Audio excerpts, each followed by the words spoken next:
গ্রামের নাম ছিল শ্যামলপুর। ছোট্ট একটি গ্রাম। গ্রামের চারিদিকে সবুজ মাঠ আর গাছপালাই ভর্তি।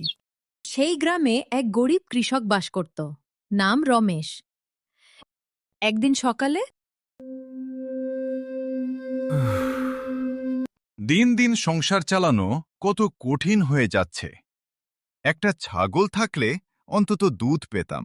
ঠিক তখনই তার বন্ধু গোপাল এসে পড়ল। কি রে রমেশ, এত চিন্তা করছিস কেন? বন্ধু, সংসারের অবস্থা খুব খারাপ। ভাবছি একটা ছাগল কিনব, কিন্তু টাকাও নেই। চিন্তা করিস না বন্ধু, আমার কাছে একটা ছাগল আছে, তুই চাইলে কিছুদিন রাখ। সত্যি? দে না ভাই, আমি খুব যত্ন করব। গোপাল ছাগলটি রমেশের হাতে তুলে দিল। ছাগলটি দেখতে সাধারণ হলেও তার চোখে যেন এক অদ্ভুত বুদ্ধির ঝিলিক ছিল। পরদিন সকালে এই ছাগলটা তো বেশ শান্ত, দেখি মাঠে নিয়ে গেলে কি করে। রমেশ ছাগলটিকে নিয়ে মাঠের দিকে গেল। এই মানুষটা খুব গরিব, আমাকে দিয়ে তাকে যদি সাহায্য করতে পারি তাহলে ভালোই হবে। মাঠের কিছু দূরে ছিল এক ফলের বাগান, কিন্তু বাগানের মালিক ছিল খুব রাগী মানুষ। ওই বাগানে ঢোকা যাবে না, বুঝলি? মালিক খুব খারাপ। ছাগল চুপ থাকল। কিছুক্ষণ পর ওই বাগানে অনেক ফল আছে, কিন্তু মালিকের নজর এড়িয়ে কিছু করা যাবে? হঠাৎ বাগানের মালিক এসে হাজির। এই, কে আমার বাগানের কাছে ঘুরঘুর করছে? না না, আমরা ঢুকিনি, শুধু পাশ দিয়ে যাচ্ছি। ছাগল এমনভাবে ডাকতে লাগলো যে মালিকের মন নরম হয়ে গেল। আরে, ছাগলটা তো বেশ মিষ্টি আছে, একটু ঘাস খেতে দিতে পারি? রমেশ অবাক হয়ে গেল। এত সহজে অনুমতি পেয়ে গেলাম?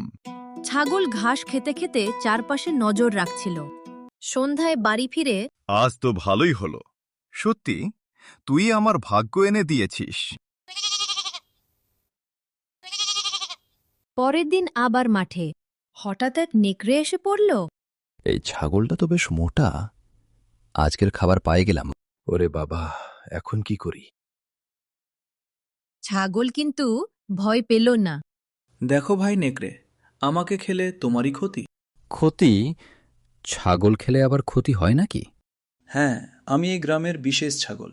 আমাকে খেলে গ্রামের সবাই তোমাকে খুঁজে বের করবে। তুই মিথ্যে বলছিস না তো? না, বিশ্বাস না হলে ওই দাঁড়িয়ে থাকা লোকটাকে জিজ্ঞাসা করো। নেকড়ে তাকিয়ে দেখে দূরে কিছু লোক কাজ করছে। আচ্ছা আচ্ছা, আজকে তোকে ছেড়ে দিলাম। নেকড়ে চলে গেল। তুই তো আমাকে আজ বাঁচিয়ে দিলি। দিন কেটে যেতে লাগল।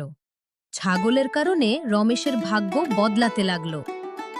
একদিন কিরে বন্ধু, আমার ছাগল কেমন আছে? তোর ছাগল শুধু ছাগল না, ও তো একদম বুদ্ধিমান বন্ধু। আমি তো আগেই বলেছিলাম। হঠাৎ একদিন গ্রামে ডাকাত ঢুকল। সবাই যা আছে বের করে দাও। এবার তো সব শেষ। ছাগল আবার বুদ্ধি খাটালো। ডাক শুনে গ্রামের কুকুররা জেগে ওঠে। গ্রামের সবাই জেগে ওঠে।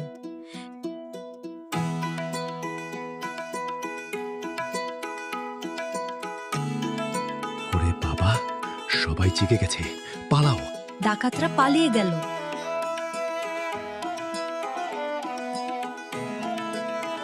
রমেশ আর ছাগলটি ঘর থেকে বাইরে বেরিয়ে আসে।